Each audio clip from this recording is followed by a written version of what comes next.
Hi students, welcome to Infinity Academy class. আজকে আমরা যেটা ডিসকাস করব সেটা হচ্ছে ইনইকুয়েশন ক্লাস 11 এর অ্যালজেব্রার একটা চ্যাপ্টার ইনইকুয়েশন। তো বেসিক্যালি ইকুয়েশনের মতোই আমরা যা সলভ করব ইনইকুয়েশন গুলোকে। তো কি রকম থাকবে, আমাদের সিঙ্গেল ভেরিয়েবল ইনইকুয়েশন থাকতে পারে অথবা ডাবল ভেরিয়েবল ইনইকুয়েশন থাকতে পারে। তো সিঙ্গেল ভেরিয়েবলটা ফার্স্ট আমরা দেখি। ঠিক ইকুয়েশন আমরা যেমন দেখেছি linear equation, that is x + 7 = যদি 8 এরকম থাকতো ইকুয়েশন। তো সেখানে আমরা সিম্পলি কি করতাম না, ভেরিয়েবল পার্টটাকে লেফট হ্যান্ড সাইডে রাখতাম আর আদার্স যা পার্ট থাকতো that is constant real number যেগুলো থাকতো সেগুলো সব রাইট হ্যান্ড সাইডে নিয়ে গিয়ে সলভ করতাম। দ্যাট ইজ x এর এখানে পার্টিকুলার একটা ভ্যালু পেতাম। That is equation means equality sign থাকতো, আর ইনইকুয়েশনে কি থাকবে, ইকুয়ালিটির বদলে একটা ইনইকুয়েশন সাইন থাকবে। সেটা কি কি থাকতে পারে, গ্রেটার দ্যান সাইন থাকতে পারে, গ্রেটার ইকুয়াল টু থাকতে পারে, লেস দ্যান থাকতে পারে, or less or equal to থাকতে পারে। এই চারটে সাইনের মধ্যে যে কোনো একটা সাইন যদি থাকে সেটাকে আমরা একটা লিনিয়ার ইনইকুয়েশন হিসেবে ট্রিট করবো। লিনিয়ার কেন বলছি না, ডিগ্রি অফ দ্য ভেরিয়েবল যদি 1 হয় সেক্ষেত্রে এটাকে লিনিয়ার ইনইকুয়েশন বলবো। এখানে যেমন লিনিয়ার ইকুয়েশন বলতাম, কোয়াড্রেটিক ইকুয়েশন বলতাম পাওয়ার 2 হয়ে গেলে, বা পলিনোমিয়ালের পাওয়ারটা ডিগ্রিটা 2 হয়ে গেলে, আর লিনিয়ার বলতাম পলিনোমিয়ালের ডিগ্রিটা 1 হলো। তো এখানেও তেমনি এই পলিনোমিয়াল ফাংশনটা যেটা দেওয়া থাকবে ভেরিয়েবল রিলেটেড, সেটা যদি 1 ডিগ্রি পলিনোমিয়াল হয় তাহলে সেটা বেসিক্যালি ইনইকুয়েশনটা হয়ে যাবে লিনিয়ার ইনইকুয়েশন। তো সবকটাই আমাদের এখানে লিনিয়ার ইনইকুয়েশন সলভিং কেস আছে, সেটা সিঙ্গেল ভেরিয়েবল আছে আর ডাবল ভেরিয়েবল আছে। তো ফার্স্ট আমরা সিঙ্গেল ভেরিয়েবল সলভ করার চেষ্টা করি। এই এক্সাম্পলটাই যদি আমরা দেখি, সিম্পল একটা এক্সাম্পল নিয়ে শুরু করি। দ্যাট ইজ x + 7 > 8 আছে। তাহলে বেসিক্যালি এখানে কি বেরোবে না, এখানে কি করব না, ভেরিয়েবল পার্টটাকে লেফট হ্যান্ড সাইডে রাখছি আর ইনইকুইটি রাইট হ্যান্ড সাইডে আমি কনস্ট্যান্ট পার্টটাকে নিয়ে যাচ্ছি। তাহলে বেসিক্যালি আমি কি পেলাম, x > 1। এখানে খেয়াল করে দেখো, ইকুয়েশনের ক্ষেত্রে যেমন একটা পার্টিকুলার ভ্যালু বা পার্টিকুলার সলিউশন পাচ্ছিলাম, এখানে কিন্তু একটা সেট অফ সলিউশনস পাবো। এখানে আমাদের সবসময় একটা সেট বলে দেবে, এই রেঞ্জ সেটটা আমাকে বলে দেবে। That is x belongs to real number আমার বলে দেবে, অর্থাৎ x টা কোথা থেকে আমি তুলবো, অর্থাৎ x টা কোথায় বিলং করছে সেই সেটটা আমার কাছে প্রোভাইড করা থাকবে। সেটা রিয়েল নাম্বার হতে পারে, ন্যাচারাল নাম্বার হতে পারে, এরকম বিভিন্ন সেট আমাদের দেওয়া থাকবে এবং সেই অনুযায়ী আমাকে সলিউশন সেট বানাতে হবে। তাহলে বেসিক্যালি এখানে একটা সলিউশন নয়, সেট অফ সলিউশন, এবং সেটাকে আমরা বলবো সলিউশন সেট। সলিউশন সেট বেরোবে। তো সলিউশন সেটে কি থাকবে, এখানে বলা আছে x belongs to real number এবং আমার সলিউশনটা বেরোচ্ছে x > 1, অর্থাৎ একের থেকে বড় যত রিয়েল নাম্বার আছে সবকটা আমার সলিউশন। তাহলে আমরা এরকম ভাবে সলিউশন সেটটা লিখতে পারি, যেখানে ইনফাইনাইটলি মেনি সলিউশনস আছে, তো সেখানে আমরা এরকম ভাবে লিখতে পারি x such that x > 1 and x belongs to real number। এইভাবে আমরা সলিউশন সেটটা লিখতে পারি। অথবা আরেকটা एग्जांपल যদি নিই, ঠিক এর উল্টোটাই যদি নিই, x + 7 < 8 থাকলো এবং x belongs to natural number আছে সাপোজ। তাহলে সেই ক্ষেত্রে আমাদের খেয়াল করে দেখো এটা সলভ করে কি আসবে না, x < 8 - 7 that is x < 1, right. তাহলে এই ক্ষেত্রে আমার সলিউশন সেটটা কি বেরোবে না, এখানে আমার ন্যাচারাল সেটের উপরে x টা বিলং করছে, রাইট। এখানে x belongs to natural number বলা আছে, তার মানে সলিউশন সেটটা কোথা থেকে তুলতে হবে, ন্যাচারাল নাম্বারের সেট থেকে তুলতে হবে। এবং কোন ন্যাচারাল নাম্বারগুলো, যেগুলো একের থেকে ছোট, ঠিক আছে। তো এখানে আমি এটাকে একটু চেঞ্জ করে দিই সলিউশন সেটটা লেখার জন্য, এটা লেস ইকুয়াল টু করে দিলাম, ঠিক আছে, একই জিনিস। তো সলিউশন সেটে কি থাকবে খেয়াল করে দেখো, একের থেকে ছোট অথবা সমান, x less or equal to 1, that means একের থেকে ছোট অথবা সমান ন্যাচারাল নাম্বারগুলো আমার সলিউশন সেটে থাকবে। তাহলে একের থেকে ছোট কোনো ন্যাচারাল নাম্বার কি আমরা পাই না, ন্যাচারাল নাম্বার শুরু হয় 1 থেকে। আর এখানে রয়েছে x either less than 1 or equal to 1, that means একটাই আমার সলিউশন হবে, that is a single set হবে। সিঙ্গেলটন সেট মানে সিঙ্গেল এলিমেন্ট যে সেটে থাকে তাকে আমরা সিঙ্গেল সেট বলি, সিঙ্গেলটন সেট। তো এখানে খেয়াল করে দেখো, আমরা এরকম ভাবে সেট বিল্ডার ফর্মে কখন লিখছি, যখন ইনফাইনাইটলি মেনি সলিউশনস থাকছে, আর যখন এরকম ফাইনাইট সলিউশন থাকছে তখন আমরা একটা একটা করে এরকম এলিমেন্ট ওয়াইজ লিখতে পারি। তো এইভাবে আমরা ছোট ছোট লিনিয়ার ইনইকুয়েশন গুলোকে সলভ করতে পারি। এবার একটা অন্য একটা एग्जांपल নিই, সেক্ষেত্রে আমাদের ইনইকুয়েশনটা একটু বড় থাকবে। কিরকম, সিঙ্গেল ভেরিয়েবল নিই, তারপর আমরা ডাবল ভেরিয়েবল আসবো। সাপোজ এরকম আছে 2x + 1/3 - 5 greater than 3x - 1/6 + 1, এরকম একটা ইকুয়েশন আছে এবং x belongs to real number বলেছে। তাহলে এটাকে আমায় সলভ করতে হবে।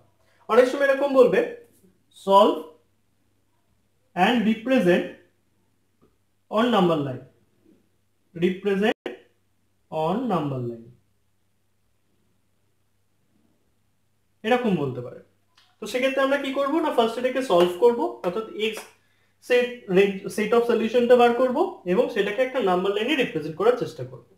তো কিভাবে করতে পারি সেটা না, একদম সিম্পলি যেটা আমি বললাম যে লিনিয়ার ইকুয়েশনের ক্ষেত্রে যেটা করছিলাম যে ভেরিয়েবল পার্টটাকে আমরা লেফটে আনছি আর যে কনস্ট্যান্ট পার্টগুলো আছে সব রাইটে চলে যাচ্ছে, সেই জিনিসটাই এখানে করব।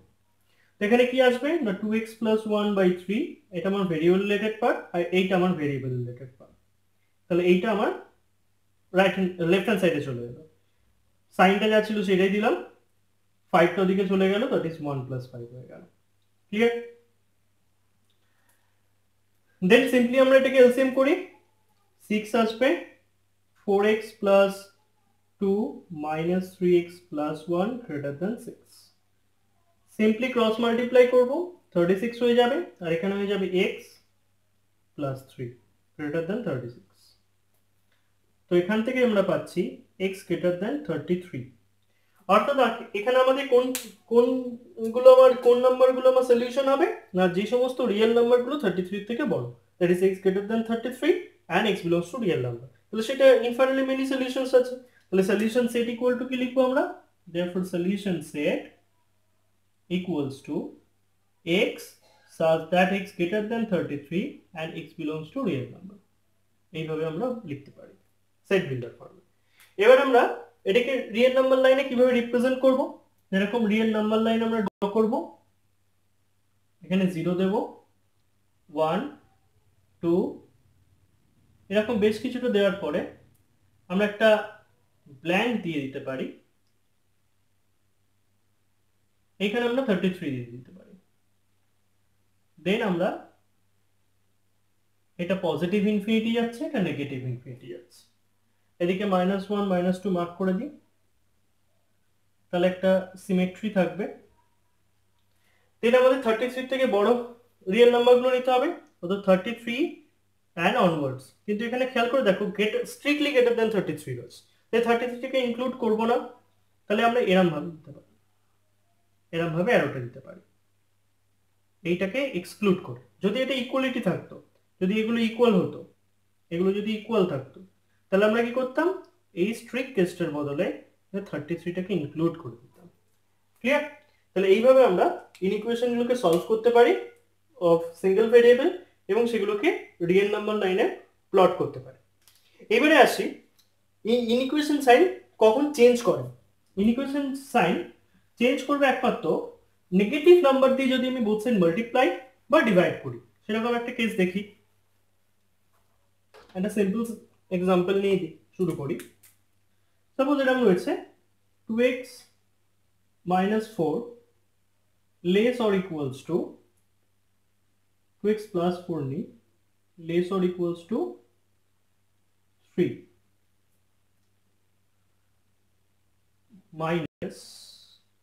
প্লাস সাপোজ 3x এরকম আছে। তো এইটাকে আমরা সলভ করব। তো সিম্পলি আগের মতোই করব, ভেরিয়েবল পার্টটাকে একদিকে নিয়ে আসি, দ্যাট ইজ 2x - 3x, আর রিয়েল পার্টটাকে আরেকদিকে নিয়ে চলে গেল, রিয়েল নাম্বারগুলো বা কনস্ট্যান্টগুলো। দেন এটাকে সলভ করি, দ্যাট ইজ এটা -x আসবে, এটা লেস দ্যান ইকুয়াল টু -1 এলো। এবার ইকুয়েশনের ক্ষেত্রে আমরা কি করতাম, এই নেগেটিভ নেগেটিভ ক্যান্সেল আউট করে দিতাম। তো এখানে এই ক্যান্সেলেশনটা করা যাবে না, করা যাবে। বেসিক্যালি ক্যান্সেলেশন মানে কি, বেসিক্যালি ডিভাইড করা। তো এই মাইনাসগুলোকে ক্যান্সেল আউট করছি মানে বেসিক্যালি বোথ সাইড আমি -1 দিয়ে ডিভাইড করছি। তো এই নেগেটিভ নাম্বার দিয়ে যখনই আমি বোথ সাইড ইনইকুয়েশনে ডিভাইড করি বা মাল্টিপ্লাই করি, তখনই আমার ইনইকুয়েশন সাইনটা কমপ্লিমেন্টারি হয়ে যায়, অর্থাৎ চেঞ্জ হয়ে ঠিক তার অপোজিটটা হয়ে যায়। অর্থাৎ লেস অর ইকুয়াল টু থাকলে সেটা গ্রেটার ইকুয়াল টু হয়ে যাবে, গ্রেটার ইকুয়াল টু থাকলে less or equal to, strictly greater than থাকলে লেস দ্যান হয়ে যাবে, less than strict less than থাকলে গ্রেটার দ্যান হয়ে যাবে। এই হচ্ছে আমার কেস। কখন না, যখন আমরা নেগেটিভ কোনো নাম্বার দিয়ে মাল্টিপ্লাই আর ডিভাইড করব, অ্যাড বা সাবট্রাক্টের ক্ষেত্রে চেঞ্জ হবে। শুধুমাত্র মাল্টিপ্লাই আর ডিভাইড যখন করছি তখনই আমাদের এইটা কমপ্লিমেন্টারি সাইনে চেঞ্জ হয়ে যায়। তো এই ক্ষেত্রে আমরা যদি নেগেটিভগুলোকে ক্যান্সেল আউট করার চেষ্টা করি, এটা লেস অর ইকুয়াল টু যেমন আছে ছিল, এর পরের লাইনে যখন নেগেটিভটাকে ক্যান্সেল আউট করবো বোথ সাইড, তখন কিন্তু আমরা এটা সাইনটা চেঞ্জ করে দেবো, এই সাইনটা ঠিক কমপ্লিমেন্টারি হয়ে যাবে। অথবা এইটা যদি একদিকেও থাকতো, আমি যদি এক্সাম্পলটা এরম ভাবে নিতাম 2x মাইনাস 4ও নিতাম, তাহলে এদিকে গিয়ে প্লাস হয়ে যেত, এটা 7 হয়ে যেত। ঠিক আমার তো দরকার x গ্রেটার দ্যান বা less than, bus greater equal to less equal to কিছু বার করা। তো সেক্ষেত্রে আমার এটা নেগেটিভ x আছে, তো নেগেটিভটাকে ওদিকে পৌঁছতে হবে, আমাকে ওদিকে পাঠাতে হবে। তো সেক্ষেত্রে আমরা কি করতাম, সেই একই নেগেটিভ দিয়ে মাল্টিপ্লাই করতাম বা ডিভাইড করার চেষ্টা করতাম, সেক্ষেত্রেও কিন্তু এটা কমপ্লিমেন্টারি সাইনে চেঞ্জ হয়ে যেত। তো এরকম ভাবে আমরা সাইনগুলোকে চেঞ্জ করতে থাকবো যখন কিনা আমাদের নেগেটিভ নাম্বার দিয়ে বোথ সাইড মাল্টিপ্লাই বা ডিভিশন করছি। এই হচ্ছে সিঙ্গেল ভেরিয়েবলের ইনইকুয়েশনের মোটামুটি অঙ্ক, এবং এখান থেকে ওই solve and represent the solution set on real number line, এরকম ধরনের কোশ্চেন আমাদের আসে। আমরা নেক্সট পার্টে দেখব কিভাবে দুটো ভেরিয়েবল বা ডাবল ভেরিয়েবল একটা দুটো ইকুয়েশন থাকলে তাদেরকে সলভ করতে হয়। এখন আরেকটা অন্য ধরনের এক্সাম্পল দেখে নাও। ধরো এরকম একটা ইকুয়েশন আছে 3/x + 1 গ্রেটার দ্যান 1, এরকম রয়েছে। তো সেই ক্ষেত্রে আমরা এই ধরনের ইনইকুয়েশন গুলোকে কিভাবে সলভ করব, যেখানে কিনা ভেরিয়েবল পার্টটা আমার ডিনোমিনেটরে থাকবে কোনো একটা ফ্র্যাকশন ফাংশনের মধ্যে। তো সেক্ষেত্রে খেয়াল করে দেখো, ইন জেনারেল মনে হতেই পারে যে এটা ক্রস মাল্টিপ্লাই করবো, দেন লিনিয়ার ইনইকুয়েশন হয়ে যাবে, দেন সলভ করবো। কিন্তু এই জিনিসটা মাথায় রাখতে হবে, যখন এটা ক্রস মাল্টিপ্লাই করছি, বেসিক্যালি ক্রস মাল্টিপ্লিকেশন মানে বেসিক্যালি আমরা কি করি না, বোথ সাইড কিন্তু x + 1 দিয়ে মাল্টিপ্লাই করছি। সিম্পলি এটা বোথ সাইড x + 1 দিয়ে মাল্টিপ্লাই করছি, এটা ক্যান্সেল আউট হয়ে যাবে, এবং এটা এখানে তোমার x + 1 লেস দ্যান 3 হয়ে যেত যদি ক্রস মাল্টিপ্লিকেশনের কেসটা হতো।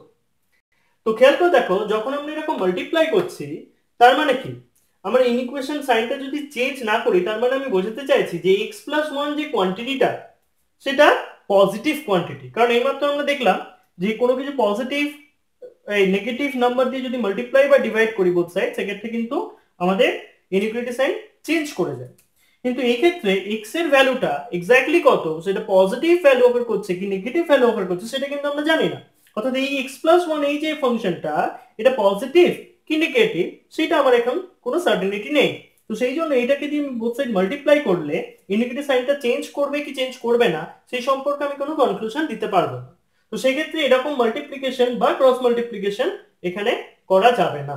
তো সেক্ষেত্রে আমরা কি করব, যেখানে কিনা ক্রস মাল্টিপ্লিকেশন আমরা করতে পারছি না, অর্থাৎ ভেরিয়েবল পার্টটা আমার এমন একটা পজিশনে আছে যেখান থেকে কিনা তার সাইন সম্পর্কে আমার কোনো ধারণা নেই।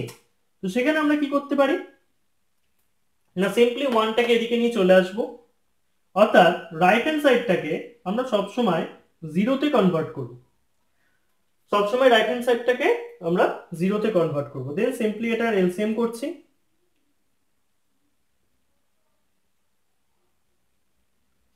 রাইট। দেখেন দেন এখানে কি আসবে, sorry 2 - x by x + 1 greater than 0, right. এইবারে আমরা কি করব না, এই ফাংশনটা এই ফ্র্যাকশন ফাংশনটার উপর নিচে আমরা x + 1 দিয়ে মাল্টিপ্লাই করব। কেন না, যাতে করে আমার ডিনোমিনেটরটা একটা পজিটিভ কোয়ান্টিটি আসে। কি করে আসবে না, এটা দেখো খেয়াল করে দেখো, x + 1 হোল স্কোয়ার হয়ে যাবে। দ্যাট মিন্স একটা স্কোয়ার টার্ম অলওয়েজ পজিটিভ হয়ে যায়। তার মানে শুধুমাত্র এই পার্টটার সাইনের উপর নির্ভর করে আমি সলিউশন সেটটাকে ডিটারমাইন করার চেষ্টা করব। অর্থাৎ এখানে গোটা জিনিসটা মধ্যে একটা সার্টেনিটি কেস অন্তত আমরা খুঁজে পেলাম, অর্থাৎ এমন একটা পার্ট খুঁজে পেলাম যার সাইন সম্পর্কে আমার একটা ধারণা এলো, রাইট। তো এই পার্টটা পজিটিভ। এবার আমি এই পার্টটাকে দিয়ে ক্রস মাল্টিপ্লাই করতেই পারি বোথ সাইড, কারণ পজিটিভ আছে, অলওয়েজ পজিটিভ। x এর ভ্যালু যাই হোক না কেন, x + 1 whole square always positive হবে। সো এবার আমি ক্রস মাল্টিপ্লিকেশনটা চালাতে পারি। তো সেটা ক্রস মাল্টিপ্লিকেশন করার পরে আসবে 2 - x x + 1 গ্রেটার দ্যান 0। এবার এই পার্টটাকে আমি সলভ করব।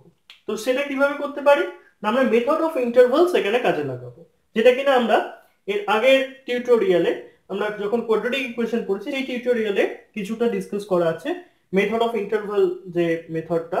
তো সে কেউ যদি না দেখে থাকো টিউটোরিয়ালটা, ডেসক্রিপশন বক্সে লিংক দেওয়া থাকবে, সেখান থেকে দেখে নিতে পারো। তো সেখানে কি বলা ছিল না, জাস্ট এটার যে সলিউশন পয়েন্ট বা জিরোস গুলো যেখানে আছে সেই পয়েন্টগুলোকে ধরবো। দ্যাট ইজ এখানে জিরোস কে কে হবে না, খেয়াল করে দেখে, এটা ইকুয়াল টু যদি 0 করি তাহলে x ইকুয়ালস টু 2 হয়ে যাবে, তাহলে x ইকুয়াল টু 2 একটা জিরোস, আর এটা ইকুয়াল টু যদি 0 করি তাহলে x ইকুয়াল টু -1 একটা জিরোস। তার মানে সলিউশনটা কোথায় থাকবে না, এই ইন্টারভাল গুলোর মধ্যে কোনো ইন্টারভাল গুলো হবে, অর্থাৎ -ইনফিনিটি থেকে -1 একটা ইন্টারভাল, -1 থেকে 2 একটা ইন্টারভাল, আর 2 টু ইনফিনিটি একটা ইন্টারভাল। তো এদের মাঝখানে আমাদের দেখতে হবে যে সাইনটা পজিটিভ কোথায় কোথায় আসছে, সেই সাইনটা যেখানে যেখানে পজিটিভ আসবে সেটাই হবে আমার সলিউশন ইন্টারভাল বা সলিউশন সেট। তো বেসিক্যালি এখানে খেয়াল করে দেখো, র্যান্ডম পয়েন্ট নিই -ইনফিনিটি টু -1 এর মধ্যে, সাপোজ -2 নিলাম, তো -2 যদি এখানে বসিয়ে দিই তাহলে আমার কি আসবে, 2 + 2 4, আর এখানে -2 + 1 দ্যাট ইজ নেগেটিভ আসছে, তার মানে এই প্রোডাক্ট আমার নেগেটিভ, রাইট। একই রকম ভাবে -1 টু 2, সাপোজ 0 নিয়ে নিলাম এর মাঝখানে, তাহলে 0 যদি এখানে পুট করি, খেয়াল করে দেখো এটা পজিটিভই আসবে, তাহলে এটা পজিটিভ এলো। আমরা এই ফাংশনটা সাইনটা দেখার চেষ্টা করছি, র্যান্ডম পয়েন্ট বসিয়ে এই ফাংশনটা সাইন দেখার চেষ্টা করছি। একই রকম ভাবে 2 টু ইনফিনিটি, সাপোজ 3 বসিয়ে দিই, তাহলে এখানে যদি 3 বসাই খেয়াল করে দেখো নেগেটিভ চলে আসছে, রাইট। তাহলে আমার কোনটা স্যাটিসফাই করছে, কোন ইন্টারভালটা এটা ইকুয়েশনটাকে স্যাটিসফাই করছে, একমাত্র -1 টু 2 এই ইন্টারভালটা ক্ষেত্রে আমার ইকুয়েশনটা স্যাটিসফাইড হচ্ছে। তাহলে আমার সলিউশন সেট কি হবে, देयरफॉर x বিলংস টু কি হয়ে যাবে না -1 টু 2। এখানে আমরা ওপেন ইন্টারভাল কেন নিলাম, ওপেন ইন্টারভাল এই কারণে নিলাম, এটা স্ট্রিক্টলি গ্রেটার দ্যান 0 আছে। এটাও আমরা ওই কোয়াড্রেটিক ইকুয়েশন যখন করেছি সেইখানে ডিসকাস করেছি যে কখন ওপেন নেব কখন ক্লোজ নেব বা ওপেন ক্লোজের ব্যাপারটা কি। তো কেউ যদি না দেখে থাকো ডেসক্রিপশন বক্সে লিংক দেওয়া থাকবে, দেখে নিতে পারো। তো এটা হচ্ছে মেথড অফ ইন্টারভাল, যার মাধ্যমে আমরা এরকম একটা কোয়াড্রেটিক ফর্মে যদি ফাংশন থাকে একটা ইকুয়েশনে, তো সেক্ষেত্রে আমরা সলভ করতে পারি। সিম্পলি এটা জিরোস গুলো দেখবো, দেন গোটা রিয়েল নাম্বার যে লাইনটা আছে সেটাকে আমরা কতগুলো ইন্টারভালে ডিভাইড করব, এবং কোন ইন্টারভালগুলোর জন্য ইকুয়েশনটা স্যাটিসফাইড হচ্ছে সেই ইন্টারভালগুলো চেক করব, এবং সেটাই হবে আমার সলিউশন যারা কিনা ইকুয়েশনটাকে স্যাটিসফাই করছে। এরকম ভাবে আমরা এরকম ধরনের কোনো ইকুয়েশন থাকলে সলভ করার চেষ্টা করব।